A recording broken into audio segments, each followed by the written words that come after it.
Let's learn together. Assalamualaikum warahmatullahi wabarakatuh.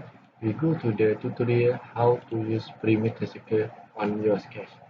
Okay, first we click perimeter circle. Okay, but for your information, perimeter circle has 3 points to click.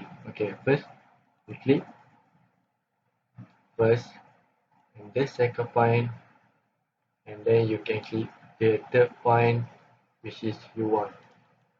Okay, this is a perimeter circle we have. Okay, then we click right. Okay,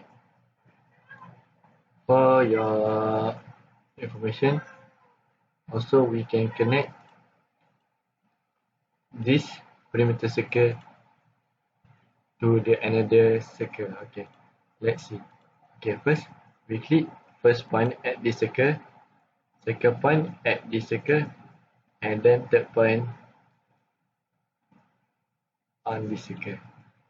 Okay, you can see this perimeter circle can connect the another circle. Okay, that's all. Tutorial how to use perimeter circle.